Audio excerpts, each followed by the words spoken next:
lahavdil, to sort of in spite of that fact, spirituality, I think, can really play an important role, and I'll touch on this at the end, to helping us navigate all of the struggles that so many of us are going through right now. So I actually think spirituality can be a potential answer for finding hope in the midst of all this darkness that I think so many of us feel we're wading in right now.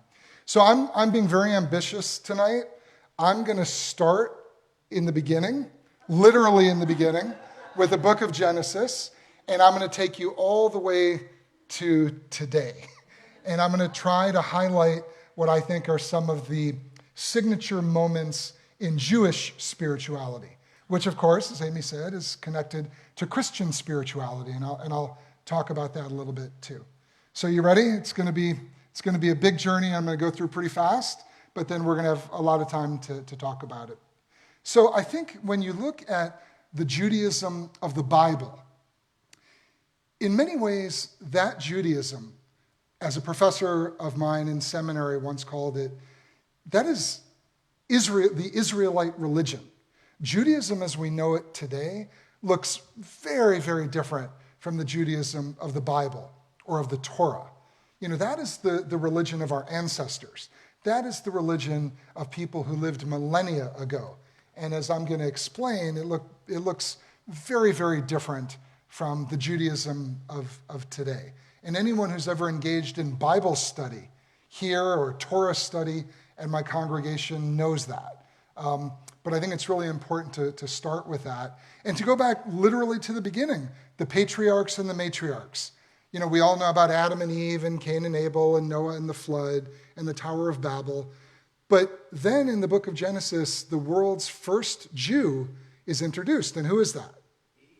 Abraham, or in Hebrew, Avraham, or in Arabic, Ibrahim. And then we have the lineages of the patriarchs and matriarchs, Abraham, Isaac, and Jacob, Sarah, Rebekah, Rachel, and Leah. And they are the very first Jews. And the book of Genesis tells their story. It can be very colorful, can be very dysfunctional. Any of us, including myself, who have siblings and parents know that family dynamics are not always easy. And the book of Genesis highlights just how complicated these family dynamics are. There's jealousy, there's rivalry, there's favoritism. There's all kinds of things going on, but there's not a Judaism per se. In Genesis, all we have is this very vague, inchoate concept of the brit, the covenant that God established. The brit is the Hebrew word. The covenant that God establishes with Abraham and Sarah and all of the Jewish people who will come after them. But there are no features of what we today would consider organized religion. There are no real, other than circumcision and a couple of other minor things, there are no real rituals. There are no major holidays. There are no prayer books. There's no clergy, no religious leadership. It's a very vague and amorphous kind of idea in early Judaism. There really is no Judaism. There's just this special relationship that God has with this particular people. Now that'll change, but that is Judaism in the very beginning. Just this special relationship without any concrete obligations, either that God has to the Jewish people or that the Jewish people have to God. And that makes sense because after the patriarchs and matriarchs, who are we introduced to in the book of Exodus? Moses, and later the tribes and the Jewish people of that time. And Moses has siblings. Anyone know the names of his two siblings? Miriam and Aaron. So Moses, Miriam, and Aaron are sort of the de facto leaders of the Israelites, or the Jewish people. And when they eventually are freed by God from slavery in Egypt, we're going to be celebrating that next week during the Passover holiday. They wander for 40 years through the desert, and they're nomadic. They're moving around constantly. But still, there is no firm and concrete sense of normative religion, of organized religion. Now, that is going to change at the revelation at Mount Sinai. That occurs in a Torah portion called Jethro, Yitro. Jethro is Moses' father-in-law. He's a Gentile. He's actually a Midianite. He's a high priest of the Midianite people. And Moses marries his daughter, Zipporah. And after that scene happens, we have the revelation at Mount Sinai, where God reveals not only the Ten Commandments, but many of the other mitzvot, many of the other rules, practices, traditions that become part and parcel of what I would call Jewish spirituality and the Jewish religion. We don't really have a Jewish religion up until the revelation at Sinai. What we have, again, is this sort of loose, vague relationship between God and the people of Israel, where God says, I will make sure I lead you back to the promised land. Don't forget they were there for many generations previously. And I'm going to redeem you. You will ultimately be protected and redeemed, not just after slavery in Egypt, but for all time, no matter what your struggles might be. So a lot of the things we think of as constituting organized religion don't really happen until this moment, the revelation at Sinai. We have rules like that many of you are familiar with. We have ethical rules. Love your neighbor as yourself. Welcome the stranger. Honor your mother and father, one of the Ten Commandments. But we also have ritual rules, ritual commandments. Honor the Sabbath. Observe Passover. Do not eat pork or mix milk and meat. That one's a little more complicated. But it's a mixture of ritual and ethical commandments. And, of course, the holidays are enumerated. And Judaism and Jewish spirituality really starts to take shape as an actual religion that we can identify, those of us who are, quote unquote, religious in this day and age. While they're wandering through the wilderness of Sinai, and they do that for 40 years until Moses dies, and they re-enter the land of Canaan, the promised land, there's a clergy. They have priests. They have Levites who assist the priests. It's very hierarchical. It's hereditary. You can't just become a priest like you can become a rabbi or a minister. You have to be born into that family. It's sort of like spiritual royalty. So it's very hierarchical. It's very hereditary based. And it is focused on the cult of animal sacrifice and other types of sacrifice. They build a tabernacle that God commands them to build, that we read about in the book of Exodus and even into the book of Leviticus. One of the great artisans who helps to construct the tabernacle, his name is Bezalel. There's a very famous old art school in Jerusalem that I used to pass when I lived in Jerusalem called the Bezalel Art School. But he's the artisan, sort of the architect who helps to build this tabernacle. And then people bring animals or grain or birds to sacrifice in very specific ways and for very specific reasons to the priests and to the Levites, and all of that is done at the tabernacle. So you have this religion that is hierarchical, it's hereditary based, it's focused on sacrifice, and it is doctrinal. The big focus of Judaism at this point is basically being monotheistic and anti-idolatry. Those are the first couple of commandments in the Ten Commandments. I am the Lord your God. There are no other gods beside me. Don't worship other gods. And I would say those are the two cardinal rules, cardinal theological ideas of the early Israelite religion. I'm not going to call it Judaism yet. Early Israelite spirituality. Do all these sacrifices, follow the rules, observe the holy days, but sacrifice when it's appropriate, and don't pray to other gods. Focus on the one true God, Adonai, in Hebrew. So eventually the Torah ends. The book of Deuteronomy comes to a close. Moses dies. Despite all of his work and commitment to the Jewish people, he never enters the promised land. He sees it before he dies. God gives him a glimpse, a vision of that land, but he's not allowed to enter for a variety of reasons. And many people find it very unjust and very unfair, but that's what God decides to do. Now, once they enter the promised land, after this 40-year journey, they become sedentary. They're not nomads anymore, wandering, through the desert, taking down and putting up this tabernacle, every few weeks or every few months or sometimes every couple of years. They don't have to do that anymore. There's war. There are other indigenous peoples there at the time.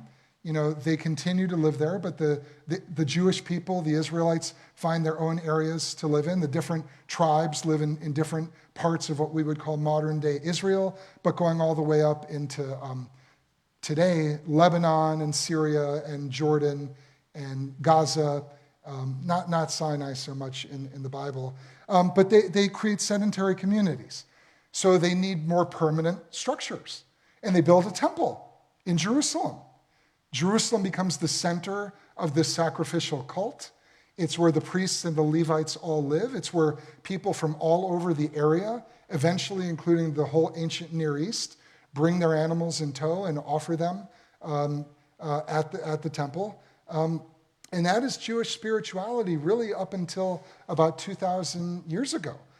It doesn't change all that much. Psalms are read, but it becomes problematic. And without going into all the details, there's a split between Jews who live in the north and Jews who live in the south.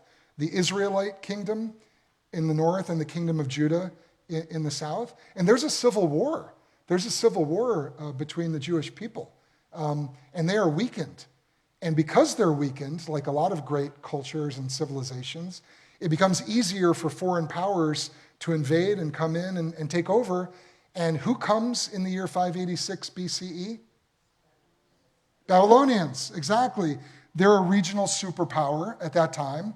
The Israelites are no match for them, especially because they're weakened by this civil war, sort of like the civil war we're starting to experience in this country a little bit, though not quite as violent. So the Babylonians come. They conquer the land of Israel, both the north and the south. They destroy the temple, the first temple.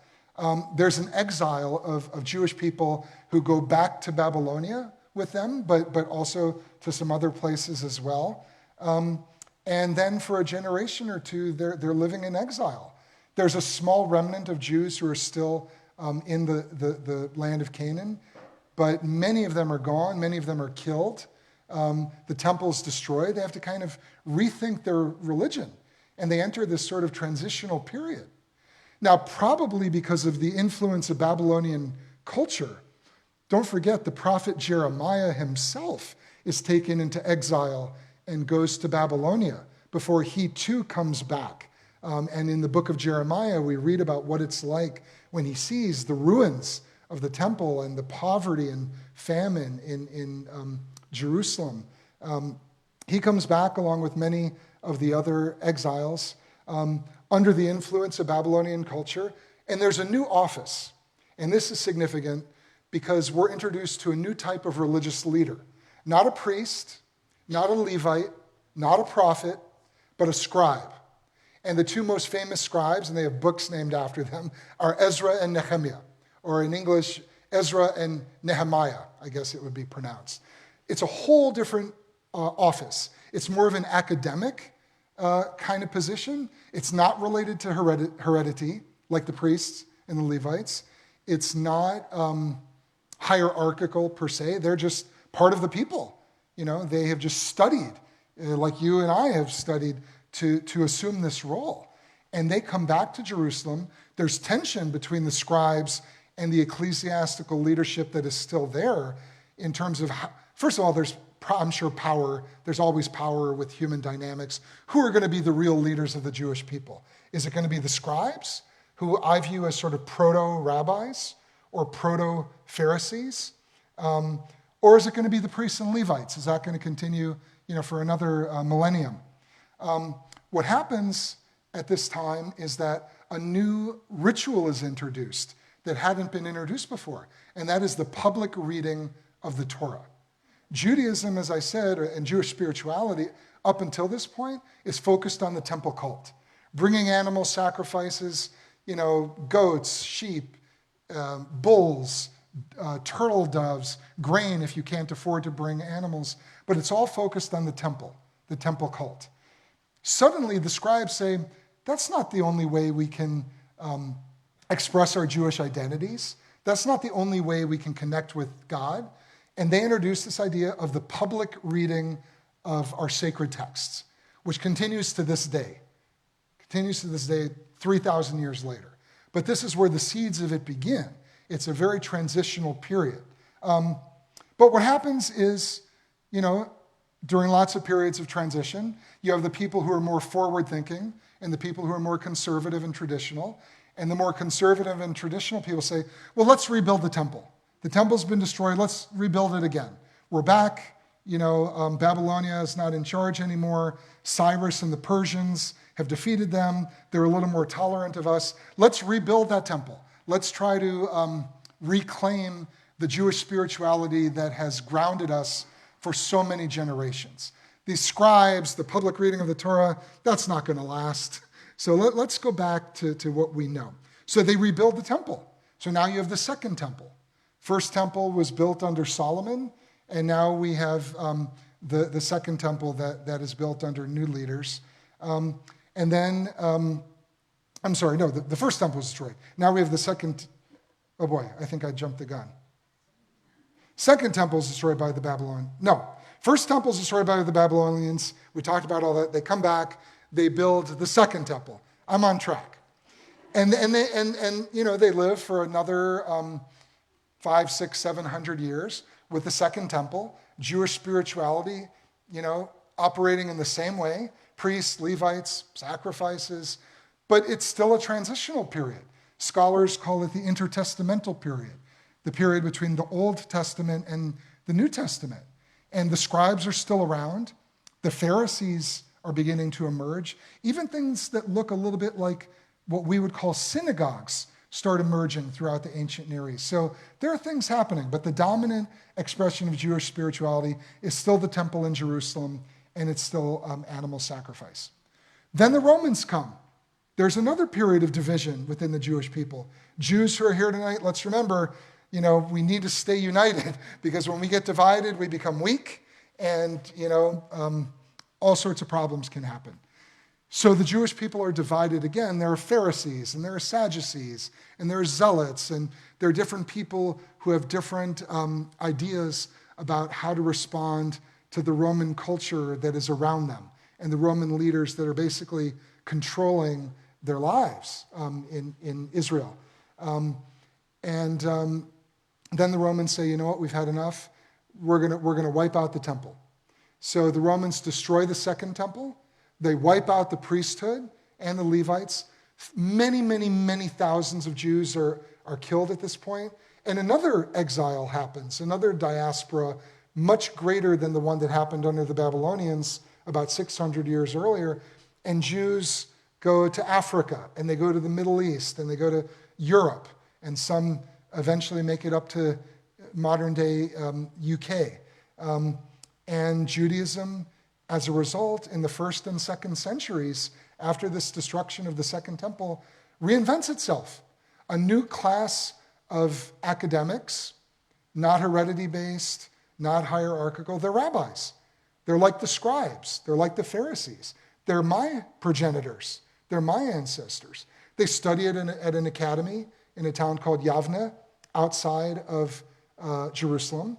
They eventually develop a couple of very important collections of books. One is known as the Mishnah. That is 2nd, 3rd century. Another, which was written both in Palestine and in Babylonia, is called the Talmud. That was more like 4th, 5th, 6th century. Taken together, these works are known as rabbinic literature. And as a result of that, Judaism completely changes. The rabbis eventually, and this happens over a couple hundred years, it doesn't happen all at once. The rabbis replace the priests as the leaders of the Jewish people. Prayers, or what eventually will be known as our liturgy, our prayer book, replace animal sacrifice. And the synagogue replaces the temple, the first and the second temple. And Judaism becomes transportable. You can be Jewish whether you live in St. Helena or Prague or Tokyo. I don't think anyone was in Tokyo at this time, but they were beginning to migrate all over the world. And by creating a Judaism like this that was not centered on Jerusalem, not focused on a particular geographic place where you had to do certain things that necessitated you traveling there, just like many Muslims go to Mecca, to participate in the Hajj, their pilgrimage during their lives, if they're able to. Judaism now becomes something you can practice wherever you live. And the Judaism at this point starts to look completely different from the Judaism of the Bible that I've been talking about tonight. Next week, Passover is a case in point. The Passover of the Bible is very specific. It tells us to observe it for a week, to remember God's liberation of the Jewish people from bondage in Egypt. And the only three things that you're supposed to do are eat a Paschal lamb or slaughter a Paschal lamb, eat bitter herbs, and eat matzah, eat unleavened bread. That's it.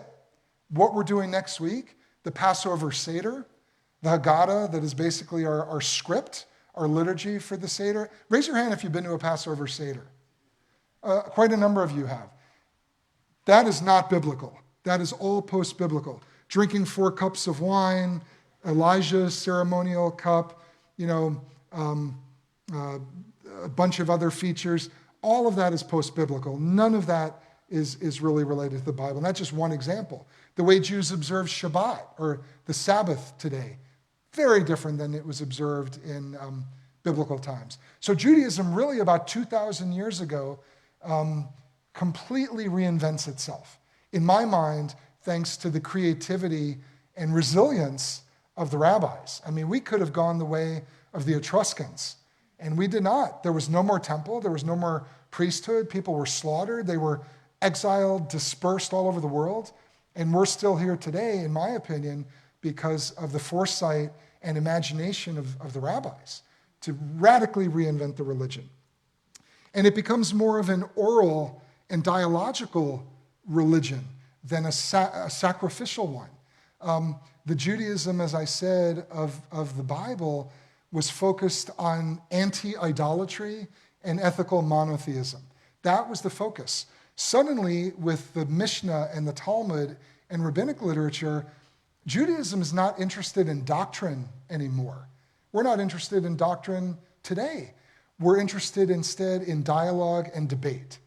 And if you ever study the Mishnah or the Talmud, or if you've ever been to a synagogue and listened to a rabbi or gone to adult education, there are lots of different opinions about different issues. And that is, I think, one of the great hallmarks and strengths of Jewish spirituality and of Judaism itself, the idea that we don't just tolerate debate and dialogue, we engender it, we celebrate it. So it's not really a dogma, doctrine-based religion, like I would say Catholicism. It is much more focused on dialogue and debate and really mixing it up and creating a very vibrant intellectual tradition. Now, quick digression about Christianity, because about 2,000 years ago is when Jesus was born, and the temple was destroyed in the year 70.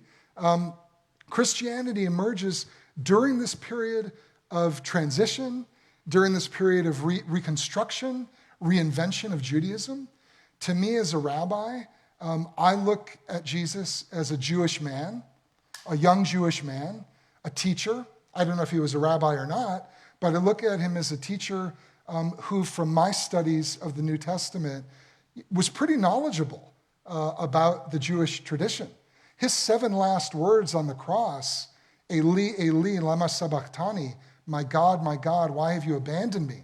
Why have you forsaken me? That's lifted verbatim from Psalm 22, which predates him by 600 or 700 years. So, that's interesting to me as a Jew.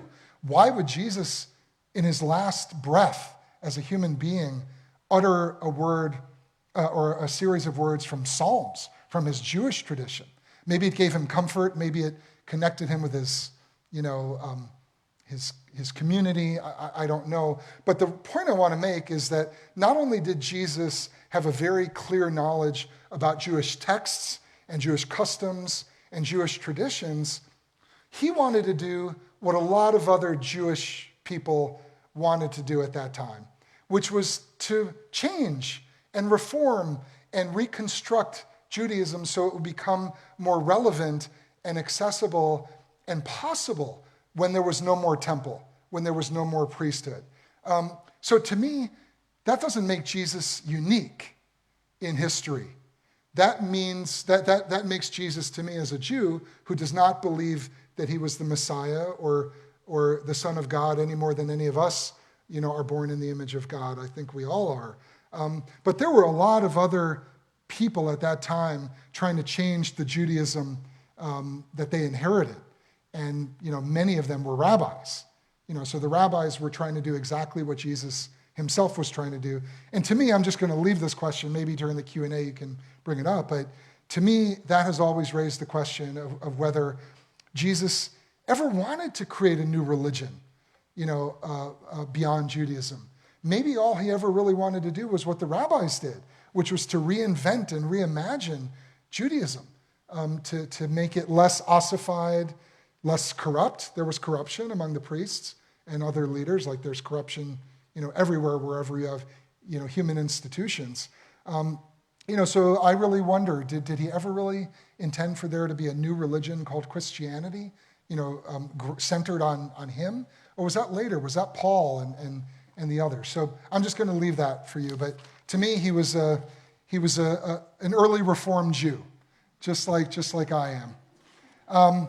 So leaving that, I want to shift a little bit, and then I'm going to open up the floor for questions. So I've given a pretty quick overview of Jewish spirituality from the biblical origins to the first temple, the second temple, the rabbinic period, the reinvention of Judaism, which is more familiar to most of us today. But over time, Jewish mysticism grew. Many people in the Jewish community, and I know this is a trend in every religion, they had different goals. The goal of normative religion was to serve God. The Hebrew word for that is avodah. The goal of religion, the goal of normative Judaism, was to serve God through the rituals, through the ceremonies, through the moral behaviors that are enumerated in the Bible. The goal of mysticism is different. The goal of mysticism is not to serve God, it is to experience God. It is much more phenomenological. And those mystics, those early spiritual seekers, looked for alternative ways to connect with God. They weren't satisfied reading sacred books. It wasn't enough for them just to keep kosher. There was no longer the temple to go to in Jerusalem anymore. So they created different practices through which they were able to try to experience God. A very early form of Jewish mysticism is known as Hechalot mysticism or palace mysticism. It's a mysticism that is focused on contemplating and thinking about God and the spiritual journey as a collection of rooms and chambers in a great palace. Another type of mysticism is called Merkava mysticism. A Merkava is sort of a chariot. And that type of mysticism, again, is focused on contemplation, on reflection, this time not on the image of a palace, but on the image of a chariot. And that chariot is the one that is described in the book of Ezekiel, when the great prophet Ezekiel sees this crazy, fiery chariot in the sky. And that becomes the basis of a later manifestation of Jewish mysticism. Probably the most famous version of Jewish mysticism is much later in the 12th century in Spain. It's called, anyone know? Kabbalah. We say Kabbalah or Kabbalah. That is probably the most well-known of the expressions of Jewish mysticism. It's not the only one by any means, but it is the most influential, the most impactful, and the goal of these Kabbalists in Spain and in Portugal and later in North Africa and Israel, in the Galilee in particular, there was a concentration of them, but they were in Italy and they were in Germany, they were all over the place. Their goal, as I said, was to experience God in a direct and immediate way. In English, we would use the word communion, maybe. But in Hebrew, for the mystics, they called it devekut. In modern Hebrew, devek. Anyone know what devek is? Glue. So if you go to a hardware store in Tel Aviv or Jerusalem and you're looking for glue, you ask for devek. Devekut comes from the exact same root letters. And devekut, like communion, is this kind of mystical adhesion to God. That is the goal of the Kabbalists. That is the goal of mystics. They want to adhere to God through all sorts of different techniques. One of the techniques that they use is prayer. Not necessarily the prayer of the Siddur, the liturgy of the Jewish people. There are a number of members of my congregation here. The prayer book we use on Friday night and Saturday morning is wonderful and great, but they came up with all sorts of other prayers that had nothing to do with the organized prayer book. Another technique that the Kabbalists use to try to experience dvekut, or adhesion with God, was fasting. Fasting is important in Judaism. Many Jews to this day fast on Yom Kippur, the Day of Atonement, but there are some other fast days as well that are not as observed today as in non-traditional communities as at one time they might have been. And fasting is very important in lots of different religious traditions as well. And a third important technique that the Kabbalists used was meditation. There are reams of books that talk about things to do when you meditate, meditating on certain words, meditating on certain images, meditating on certain emotions. And that was also designed to inculcate in you a sense of mystical adhesion, dvekut, this kind of glue with God or communion. Now, that's 12th century Spain, and it lasted for several centuries. And it had great impact all over the Jewish world. But in one particular area, Eastern and Central Europe, by the 18th and 19th centuries, it had particular impact, but it was changed. And a new group of mystics came along. They were grounded in Kabbalah, but they were called something else. They were called Hasidim, those who tremble before God. And we have Hasidic Jews to this day. Some of them come from mystical traditions. Some of them are not necessarily from mystical traditions. You've probably seen some of them. Often they'll wear a black hat, or they'll have long beards or side curls. In Hebrew, those are called peyot. Or they'll wear black coats even in the dead of summer. I can virtually guarantee you that they did not dress that way in 18th century Belarus. Belarus was a hotbed of some of the Hasidic practices. But that's how it's kind of unfolded. And what the Hasidic mystics did, in some ways, went beyond what the Kabbalists did. And they lived in a rough time.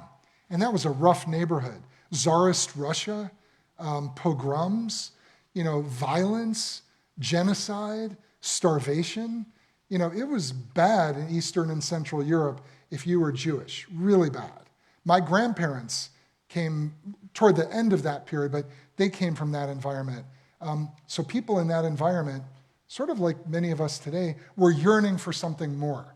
They were yearning to get beyond the darkness and horrors of their world. And Hasidism came up with a new concept, not dvekut, not mystical adhesion with God, but something kind of revolutionary. And they called it avodah. Remember that word I said avodah before? Serving God. They called it avodah begashmiut. Serving God through corporeality. Serving God through the material world. So whereas normative Judaism is interested in serving God by observing the holidays, following the traditions, giving to charity, doing all these things that are very important, not worshiping idols, none of that stuff. But the mystics, as I said, they're interested in experiencing God, not just serving God.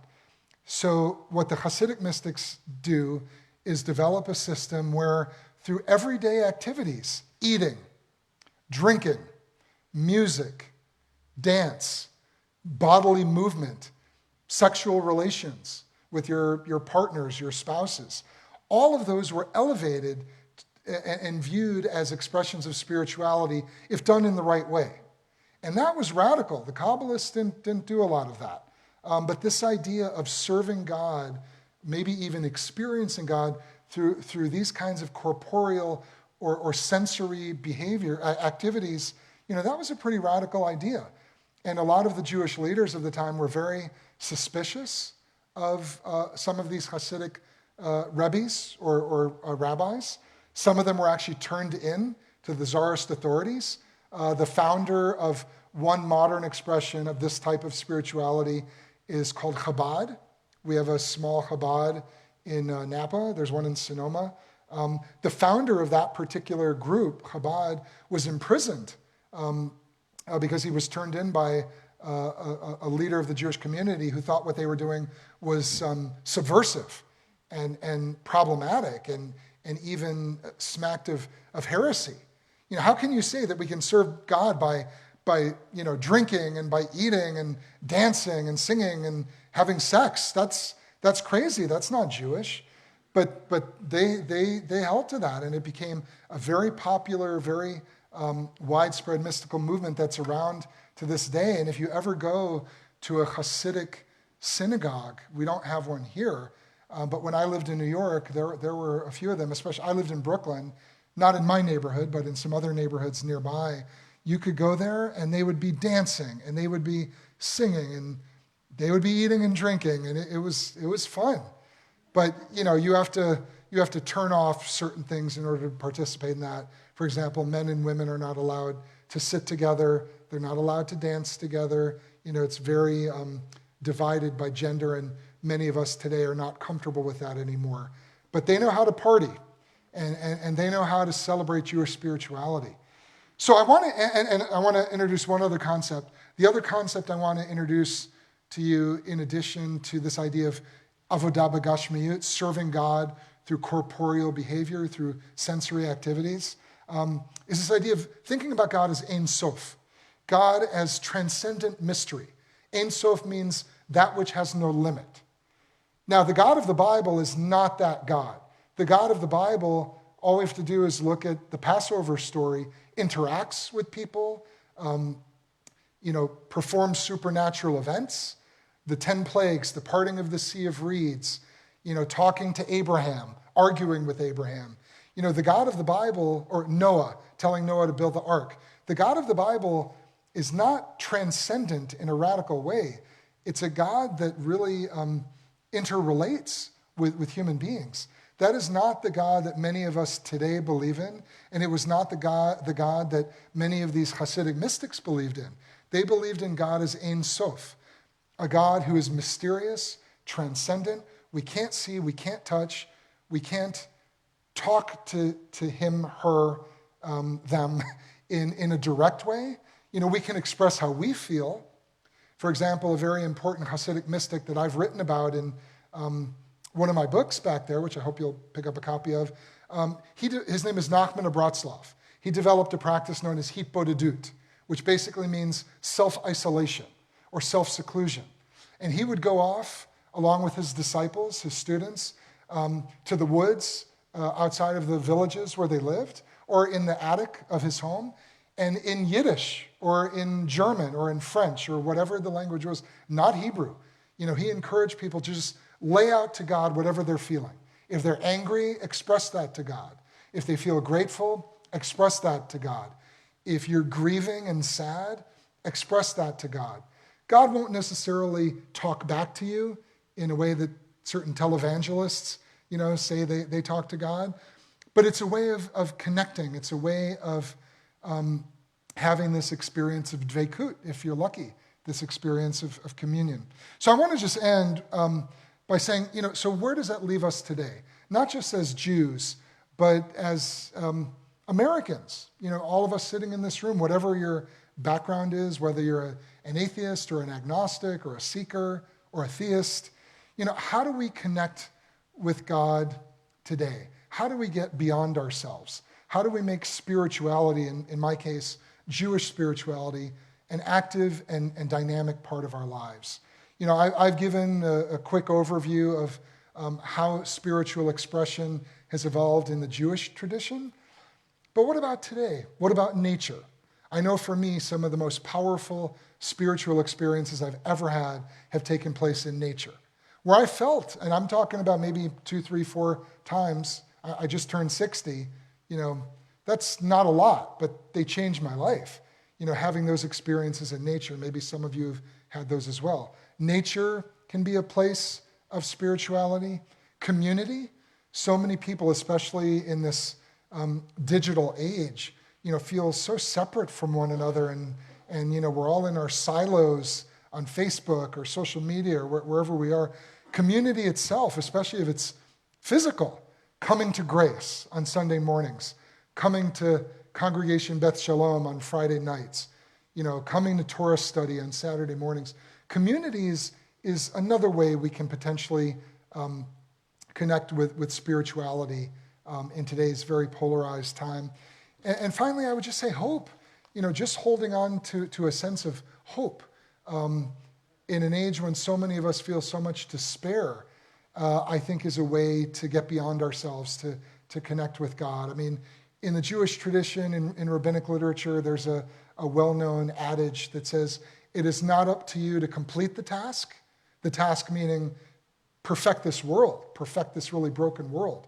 This was written in the 2nd or 3rd centuries. It's not up to us to complete the task, but we are not free to desist from it. So in other words, the world is always going to be broken until the Messianic age, whenever that happens, if that happens.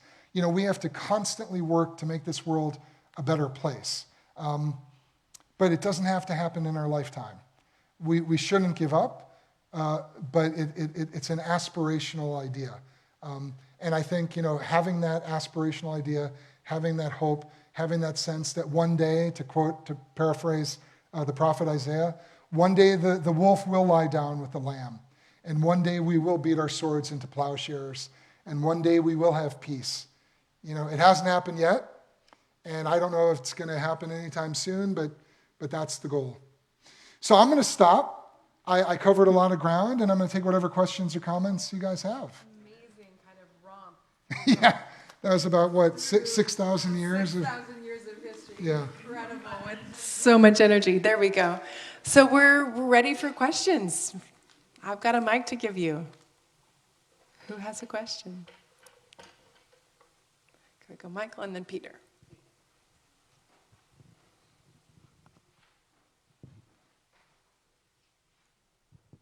A delicate, pardon? My wife wants me to stand up. So I can see will. you. A delicate question. Why were Jews so persecuted for so long? Well, the question is why have Jews been persecuted for so long? I don't know that I would ask us. I would ask the rest of the world. Anti-Semitism has been around as long as Jews have been around. Pharaoh in Egypt, the Greeks, the Romans, the Catholic Church, parts of the Islamic world today. Look at our country. Just a couple weeks ago, a big synagogue in the suburbs of Detroit. It could have been much, much worse. In Pittsburgh, 7 years ago, 11 Jews were slaughtered worshiping on a Saturday morning. So in this country, it ebbs and flows. We're in a period where I think anti-Semitism in this country and around the world is really bad again. It's really bad again.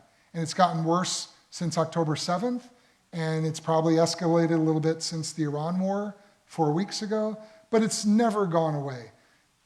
Academics have been trying to understand that for a very long time. There's no answer. I would just be guessing. I don't know why so many people hate me and my people. There are probably 1 billion Catholics in the world. There are probably 1 billion Muslims in the world. Do you know how many Jews there are in the world? 15 or 16 million. 15 or 16 million. And yet, we are despised by so many people. I don't have an answer to that. Are people jealous of the fact that we've had disproportionate impact on Western civilization, which I'm not a triumphalist. Judaism has lots of flaws. No religion is better than the other. Every religion, I think, has its strengths and weaknesses. But I am particularly proud that, at least in modern times, Jews have had a lot of disproportionate impact in science, in medicine, in the arts, in technology, et cetera, et cetera. Does it go back to the New Testament? where the early church blamed the Jewish people for the death of Jesus, the killing of God. Some of it may go back to that. That doesn't explain why anti-Semitism is so terrible in the Muslim world, in parts of the Muslim world. So I don't really have an answer for you. But I said, I don't know that I would ask us. I would ask non-Jewish people who express anti-Semitic ideas, have you ever met a Jewish person? Do you know anything about Judaism? Why do you feel that way? It's a good question, but I don't have the answer. Who has the mic? Right here. Oh. And Amy's asking me to stand Okay. up. You mentioned earlier in your talk about how the Jewish religion started to form and morph and evolve in the 100, 200, 300 period, Common Era. At the same time, Christianity was kind of doing the same thing. What do you attribute to the fact that Christianity may have enveloped the Western world and the Hebrew practices did not? What was the reason for that? Why didn't that faith? That's a good question. I don't have the answer. My guess is that, first of all, I don't think Christianity has any better ideas than Judaism. I think our theology is just as strong. Our rituals are just as beautiful. Our sacred books and holidays are just as inspirational. But we have never, with one exception that I won't digress about, we have never been a proselytizing religion. Christianity has always been a proselytizing religion. Spread the gospel, bring people in. Paul and the others. Constantine making it the state religion. We don't have any of that. So that might explain some of it. I officiate at conversions of people. That's part of my job as a rabbi. But I don't actively go out seeking people and trying to convince them to become Jewish. If they want to, I think it's one of the greatest gifts in the world. And I'm honored to be the rabbi as part of that journey, as part of that process. But I don't know any rabbi who actually goes out there, and tries to actively convert people. So I think it's more connected to that, the fact that it's such a proselytizing religion. Islam is too in its own way. And I think that's one reason why Islam, look at the Ottoman Empire, why Islam grew so dramatically, or go back to Muhammad and what happened, before the 10th century and the growth of Islam in the Arabian Peninsula. So I think it's probably more connected to that than anything else. I don't think it's that Christianity is a more compelling religion. I think I've studied religion, written about religion for 30 years. They're all compelling. They're all fascinating. So I don't think it's about, in the marketplace of ideas, Christianity, was stronger. I think it was that it made such a focus on converting people and spreading the gospel. Other questions? Here we go. So thank you so much, Rabbi. What a journey. And I feel like it was an incredible historic overview. But as you say, we dialogue as Jews. And in terms of spirituality, I believe that spark of the divine that began with the creation of the first human, created in the image of the one, male and female. And we know that the feminine aspect of the divine is seen by our mystics as the immanent presence, not the transcendent presence. And when Hannah in the Bible, you said in the biblical times it was about the cult. Hannah, of course, went to Shiloh to sacrifice, but there she connected to the prayer of the heart. And in that, to me, is our spirituality right there back in biblical times. When Proverbs was written, again, the feminine divine, we have this powerful spirituality. When God said to the children of Israel, right before they said, get a lamb and slaughter it, look at the moon. Connecting with nature, look at the moon, and always note that this moon, right now of Nisan, will be the first. All of this, to me, is Jewish spirituality going back to biblical times. Okay. I had a thought about why Jews are hated. It's in the Bible again and again. God says, I am holy, so you be holy, which has always been a wonderful and mysterious Zen koan to me. But he says, you are special. You are people, priests. And, you have a special, you mentioned the word covenant, relationship with me. So that was an easy thing for people to pick up on down the road. And, the expression, hated is he most when praised is he most. So, and it's easy for me to imagine even Hitler looking at this as a kid and saying, who are these people to dare to say that they have this special relationship to God? It's a tempting target. It really is. And so I think there's a piece of an answer there. Thank you. We have time for one or two more, Amy? I see someone over there.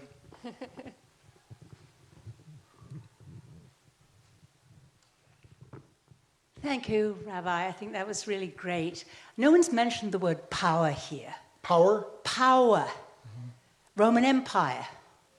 And how Christianity became so associated with power.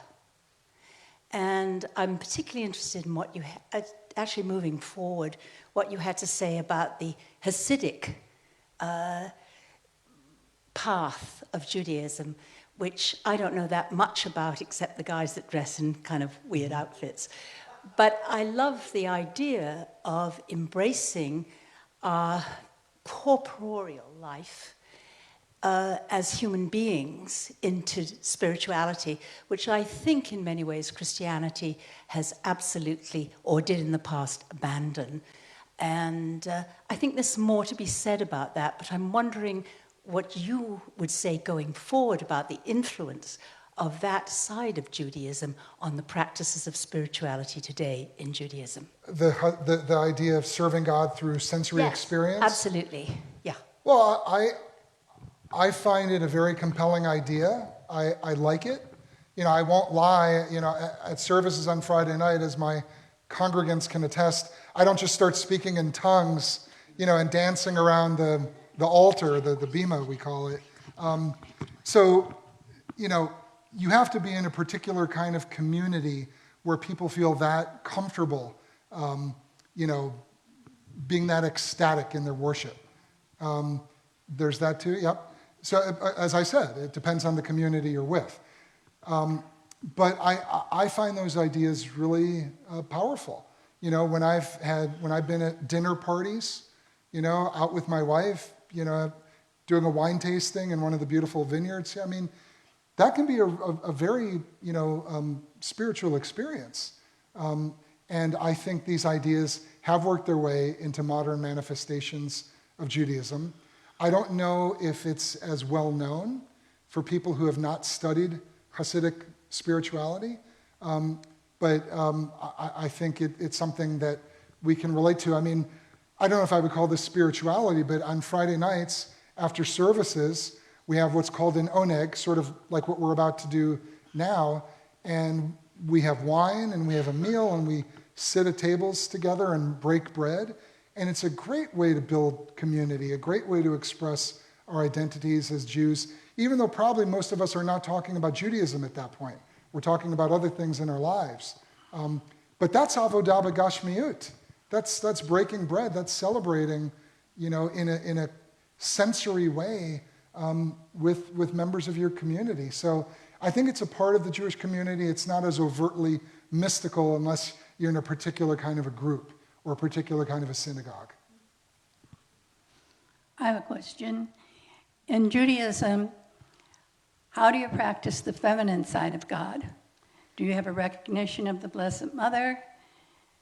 What's your tradition and how do you answer?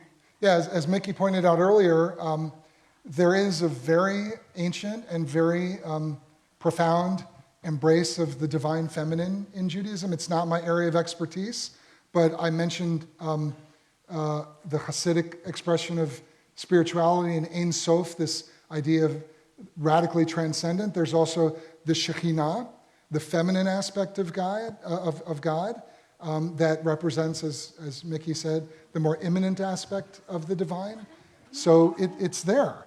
You just have to look a little harder, I think, because it's not as widely known outside of certain communities. So I think, I'm sorry? Do I recognize the Blessed Mother and the Mother of Christ? You mean Mary? I mean, I recognize her as a human being. I don't recognize her as anything beyond that. But I'm not a Christian. So is there one more burning question? I think I see it right here. Just this last question reminded me of a conversation I heard Isaac Asimov had at a conference when he was in conversation with a couple other people. One was a Hindu, and one was a fundamentalist Christian. And the Hindu was going on about, he was referring to different religions, and the fundamentalist interrupted him at one point and said, "Wait, you are not questioning the sacred divinity of our Lord and Savior Jesus Christ, are you?" And the Hindu fellow said, "Oh, no, no, no, my friend. I would not question the sacred divinity of anyone." That's a good one. That's good. I wonder if you can just tell us a little bit about the two books that we have. Actually, we have more than that. I brought we a have few more? others, Oh, yeah. great. Tell us what we've got. I have All a the few goodies. books. Thank you. I have a few books back there that I hope you'll purchase and read. One is called God at the Edge, which is a book I wrote a while back that interweaves a lot of personal experiences, including in nature, with different Jewish and Christian passages, biblical and mystical, and it looks at how we can find God through life's more discomforting, difficult experiences. Another book is called Gonzo Judaism. Do we have any fans of Hunter Thompson, Gonzo journalism? That was sort of my manifesto about everything that I thought was wrong with the Jewish community and the direction I thought we needed to go to make it right. That one is more specifically Jewish. The other one is more general spirituality. I have a book called Craving the Divine, which I did with a Catholic publisher, the Paulist Press, which is a series of interviews of people who felt lost at different points in their lives. And it's about how they found themselves again after this period of being lost and disoriented. My most recent book, I think I'll just stop with this one, is called the Eight Questions of Faith. And that is a book that explores 8 different questions from the Bible. From Genesis, am I my brother's keeper? What Cain says to God after he kills his brother Abel. So that chapter explores that question. What is the meaning behind that question, am I my brother's keeper? So that chapter explores the idea of personal responsibility. And there's a lot of biblical material in there, philosophical material, literary material, and it also interweaves some of my own stories going through the midlife crisis that I went through at that time. Another one is, I mentioned the prophet Jeremiah before. You know, he was a very troubled prophet who was not comfortable with his role. And people did not like the fact that he was telling them, you're not living up to the covenant. You have to behave better. And they excoriated him. And he says at one point, why did I come forth from the womb? You know, it's kind of a death wish that he expresses. So that chapter explores that idea of what do we do when we feel like we've hit rock bottom? You know, how do we rise up again? How do we renew or resurrect ourselves when we have really found ourselves in a very dark place? And 6 other questions that focus on different themes. So there are 4 or 5 different books out there. I hope you enjoy whichever one you want to get. Thank you so much. We are so I know I have just taken so much away from tonight. Yeah. Thank you. And Zumba's about to start on the labyrinth, so it's going to get really exciting around here. Okay. So we'll see everybody next door. Yeah, we'll see you over there. Thank you. Thank you so much.